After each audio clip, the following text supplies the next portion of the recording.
Hello, dear colleagues. I'm really excited to present to you my small presentation, which is about school bullying among Russian adolescents, about its prevalence, role structure, its associations with academic performance and school climate. Well, my name is Maria Novikova, and I'm a PhD in psychology. I'm a research fellow of Institute of Education of Higher School of Economics in Moscow. It's on what do we know about school bullying prevalence in Russia. In fact, we really do not know much, and that's a huge problem because it's a reason why we're not that much involved in international comparisons, and the whole world doesn't know much about us from the point of view of this problem, and I really wanted to become a bit different. So that was the main reason why we started this research. The only study with a weighted sample which we have found yet was performed about 10 years ago, a little less than 10 years ago, and it was a collaboration of Russian Northern Medical State University and Yale University, and the figures which they have found were like 22.1% of students being victimized frequently. And they found strong association of bullying with psychological and somatic health of the students. We also have some figures from cross-national comparisons from PISA, for example, and according to PISA, we know that the situation has much worsened in Russia since in 2015, the bullying prevalence was equal to 27%, and in 2018, it was already 37%. So we say that bullying has become much more widespread in Russian schools. And what else we know, and what is really important for practice, is that in Russia, bullying prevails in certain schools. About 70% of students attend schools where from 25 to 50% of them are victimized several times a month. While the OSD average is 34%, which is twice smaller. That's an important point we have to keep in mind.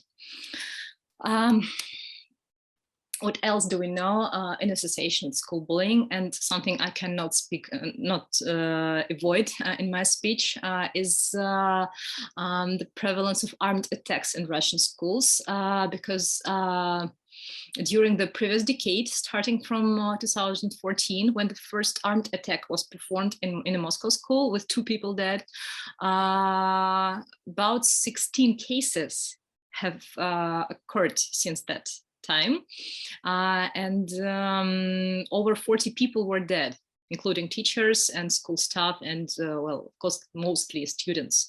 And over 100 of them were injured, some of them really severely injured.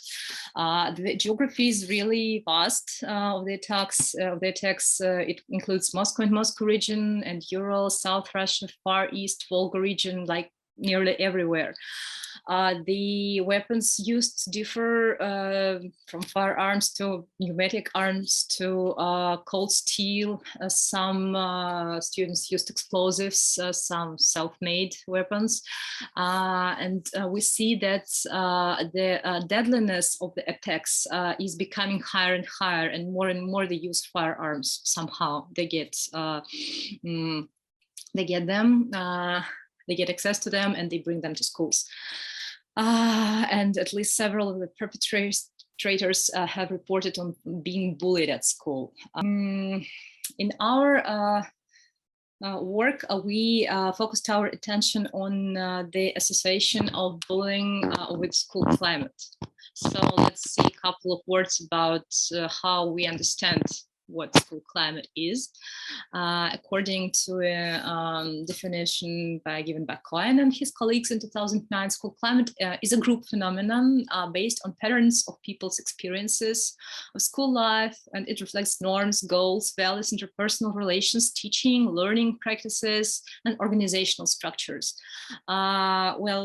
Simply defined, this construct refers to the quality and character of school life.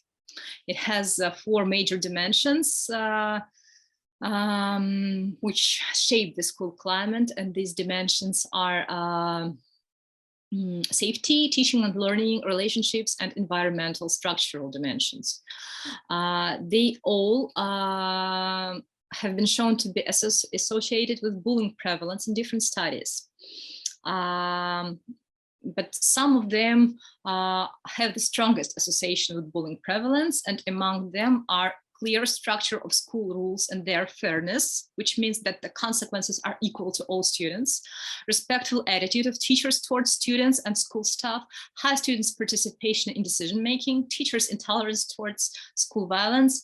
We wanted to get sufficient understanding of bullying characteristics and of bullying prevalence in Russia, which is important if we want to make adaptations and implementations of different anti-bullying programs in public schools, because now in Russia, they unfortunately are not obligatory. So each school makes decision by itself whether they want to implement these anti-bullying policies or not. In the current study, the prevalence of different types of bullying, both physical, verbal, social, and cyberbullying are discussed. And also we want to know the prevalence of perpetrators, of victims and witnesses in Russian schools. We wanted also to find out the gender and socioeconomic differences among those children involved in bullying situations, and association of bullying with the safety and relational aspects of school climate. The 2 main aspects of school climate which we discuss in our study. The sample we used 20 schools from 5 federal districts of the Russian Federation. Taking part was absolutely voluntary for all the schools. All the participating schools were public schools. They were located in urban areas. The participants were high school students. They were going to 9th and 10th grades, and their average age was 16 years. They were 481 females and 409 males. So totally over 900 students. The data collection was administered through online-based questionnaire. The measures we made, the measures of school climates were made with the items from the New Jersey School Climate Survey 2012, which contained 7 statements about the teachers, like my teachers give me a lot of encouragement, or my teachers notice when I'm doing a good job and let me know about it. 5 statements that pertain to the respectfulness and fairness of relation in school among the students and teachers, like teachers at my school treat students with respect, or adults in the school apply the same rules to all students equally. 3 questions on the perceived safety at school. How safe do you feel in the hallways and bathrooms of the school? And the standard procedure of translating the survey items of all the questionnaires into Russian and then back into English was utilized. Measures of perpetration of bullying and cyberbullying. So there were measures of social bullying with 6 items from the social bullying involvement scales, 6 items for physical and 6 items for verbal bullying from the adolescent peer relation instrument, and 6 items for cyberbullying from the cyberbullying and online aggression survey. The section with the items on bullying and cyberbullying was prefaced with the definition of bullying, which was based on always definition containing the main characteristics like power imbalance, repetitiveness, and possibility of perpetration by a group of students.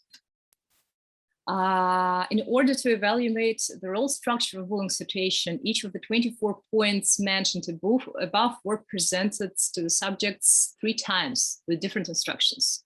So first we asked them, have you experienced the following during the last 30 days at school? That was the way to evaluate bullying victimization. Have you done the following during the last 30 days at school? That was evaluation of bullying perpetration. Have you watched or heard someone doing the following during the last 30 days at school? And that was an evaluation of bullying witnessing. So now here we are with the main results we've got from the study. The prevalence of bullying. Of all of the respondents, only 32%, you can see these figures on the left part of the screen, only 32% have never been a victim of any type of bullying during the period of 30 days prior to the study. 62 have been victimized on 1 or 2 occasions. Less than 5% have faced bullying 3 or more times. 40.5% of the respondents have never bullied anyone in the labeled period. 55% have done it on 1 or 2 occasions. And only 4.5% have done it thrice or more.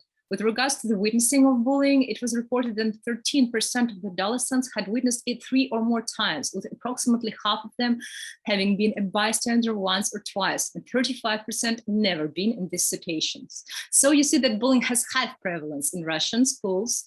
Total witnessing score is the highest in comparison to victimization or perpetration, and like 2/3 of the sample report being victimized at least once with some type of bullying during the last month at school. What do we have also pay attention to is that estimates of victimization, perpetration, and witnessing have a highly positive intercorrelation. Social aggression and verbal bullying are the most popular ones.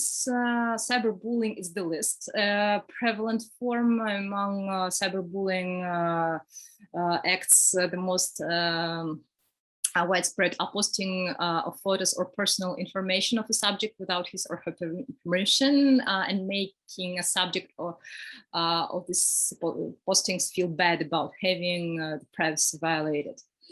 This finding is in line with the assessment of systematic reviews and meta-analysis that look at bullying and cyberbullying. Face-to-face bullying is still more prevalent. Yes, we have all that gadgets, we have all that media around us, but still children and youth prefer to use like the traditional forms. We see a high association of bullying prevalence with some characteristics of the family, like its income and parents' employment. We see in these figures that adolescents from families with the lowest family income were often more susceptible to becoming victims of social and verbal victimization and cyberbullying. Going a little bit further, they feel much less safer at school. Students with both parents being unemployed underwent the highest amount of social bullying victimization. Children from families with only the mother being employed gave lowest estimates in the emotional component of the school climate and perceived safety at school. Both components of school climate, relational component and feeling safe at school, are significantly negatively correlated with all bullying manifestations, and they are positively intercorrelated.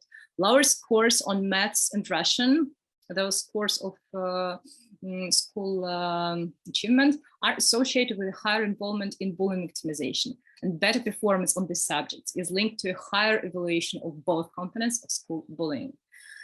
So last but not least, boys score significantly higher on overall physical victimization and perpetration scores. Girls gave a higher estimate on several most widespread items of social and verbal victimization. Girls witness bullying more often. Boys perceive school as a safer place than girls do. I think that's a really important thing for us to know.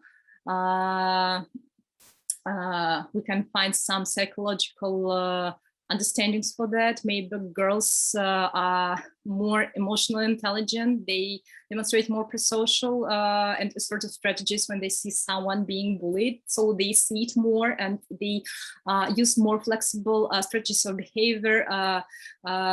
So they know how to do, what to do about that if someone is bullied. They see it more and they appeal more to teachers, while boys do not usually do that. And still, while being more open to teachers, girls feel less safe at school.